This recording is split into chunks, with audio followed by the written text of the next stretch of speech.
I think that's a really important point to make because I see a lot of discourse about China now where people are like, well, the problem is Xi Jinping. Things were great under Jiang Zemin, Hu Jintao, but you're making the point that, they always had this plan that Xi Jinping is fulfilling. They just hadn't gotten there yet. And so, yeah, it is an existential battle. It's not that, hey, the CCP was fine before Xi Jinping. If we just get rid of Xi Jinping, things will be great. Well, you're absolutely right. The good thing about Xi Jinping is that he's very transparent about it. Now, look at what's happening in the South China Sea. Actually, it should be called the ASEAN Sea, but forget it. But the reality is that it's become a PLA lake. The South China Sea, with all these artificial islands, with all these PLA outposts, it's become like a PLA lake. And that began actually during the era of Jiang Zemin and was speeded up by Hu Jintao and was revealed to the world, frankly, by Xi Jinping. So Xi Jinping is not basically the architect of Cold War 2.0. He is the most visible manifestation of the reality of Cold War 2.0, what he's doing in South China Sea, what he tried to do in the Himalayan Massif, what he's doing in Taiwan. Now, we are talking about sovereignty here, and we are talking about Taiwanese sea sovereignty, sea space, airspace, and threats to land space. And that is being severely impacted and severely reduced by the PLA. So he's being very overt about it, with the result that those who believe that you can live amicably with China, there were many people who believed that you could live amicably with the Soviets while they went about their business and the rest of the world went about theirs. But you have a large number of people even today who believe you can live amicably with the PRC. And and in fact, you had individuals who thought of a G2. India, has been chafing at the bit when we heard about the G2 way back in the Obama years, about China and the US basically splitting the world between them. The fact is that the CCP doctrine is very clear. It's going to be us all the way. And possibly, if you look at American history, the Monroe Doctrine, all down, up and down that particular side of the place, it's the US all the way. So China has now expanded the Monroe Doctrine into the Indo-Pacific. The Indo-Pacific is now the theater of operations, and the Eurasian landmass is the theater of operations of the Chinese Monroe Doctrine, which basically means we are the preeminent and dominant power here, and other powers who want to interfere better watch out. So you're saying Xi Jinping is more open about the CCP's plans than Hu Jintao or Jiang Zemin, but it's waking people up and seeing what the CCP is doing. So is Xi Jinping being stupid, or is this something strategic where he's intentionally making it clearer and clearer what the CCP wants to do? Well, one of the problems with the CCP leadership, it's dominated by engineers, it's dominated by data, recorded data, it's dominated by mathematical programming. And you lose touch of the human factor. Now, in Galwan, for example, the mathematical programming showed that the Chinese military was overwhelmingly more powerful than the Indian side. Now, of course, we have developed many more units and equipment and other things have moved to that particular area. At that point in time, mathematically, you could argue that the PLA was superior. And then what happened? You had PLA recruits coming in and confronting Indian soldiers.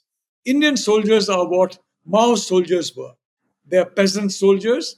They come from families in which there have been deaths as a result of starvation, as a result of disease. They have known hardship. And very importantly, from the beginning of his or her enlistment under this government of Prime Minister Modi, women are also now freely allowed to enlist in the military, and that's excellent. They have faced hostile fire. Now, so far as the PLA is concerned, the last time they faced hostile fire was I think, 1979 in Vietnam.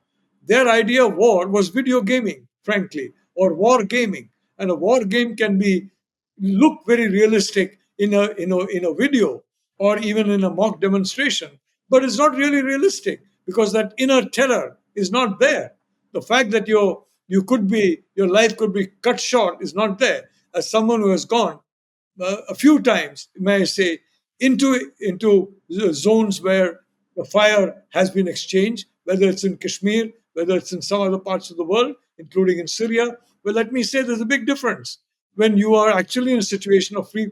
Whereas in the Chinese case, you have single male children who have been recruited to the PLA, and their parents and grandparents don't want anything to happen to their darling, children, their darling male children.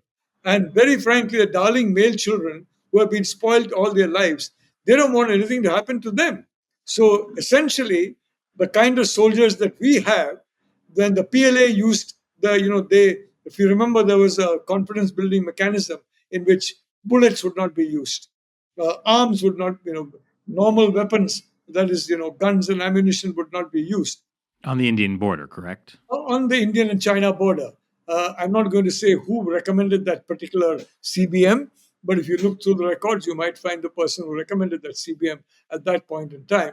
That person was a little more, if I may say so, a little more trusting that eventually you could have an accommodation between China and India. But the point is that they came with their clubs in which there were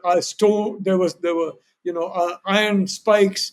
They came with various other weapons, and they attacked the Indian soldiers. And the Indian soldiers, of course, fortunately, had bayonets in their uniforms. So they quickly took out, they didn't have bullets. They took out the bayonets, and by our count, by our satellite count, which was confirmed by the Russians, and then quickly they remained silent, about 60 Chinese soldiers died for 20 of our soldiers. Now, what the Chinese soldiers did was make, in my view, either accidentally or deliberately a mistake. The commanding officer was pushed off a crevice in a mountain, and he died. He fell down and he died. Now, the Indian soldiers train, when your CO is killed by the enemy, you just go crazy against the enemy. You don't worry about yourself, you don't worry about your life, you don't worry about anything. You just finish off these XYZ people who have finished off our CO. And that's exactly what the Indian military did. And that's why about 60 Chinese paid with their lives. After Galwan, you find that basically the Chinese keep refreshing their troops on the India border, and they're a lot more respectful of, if I may say so, military assaults on that border than they were in the past. So the human factor, the Indian military are people who was like Mao's military. The Chinese military are single male children whose only war they've seen is in comic books, movies, and field exercises without any active hostile fire. So that Mr. Xi Jinping and his engineering talent did not take into account. So I'd like to say that the problem with the CCP, they don't take the human factor into account. And by the human factor, for example, in Taiwan, you've got amazing human talent in Taiwan. And that's why Taiwan is a technological power which, in per capita terms, is way ahead of the PRC. And it's very ironic that it's Taiwan, US, and Japan, the three countries that are now the primary targets with India of the PRC, that have helped the PRC be what it is.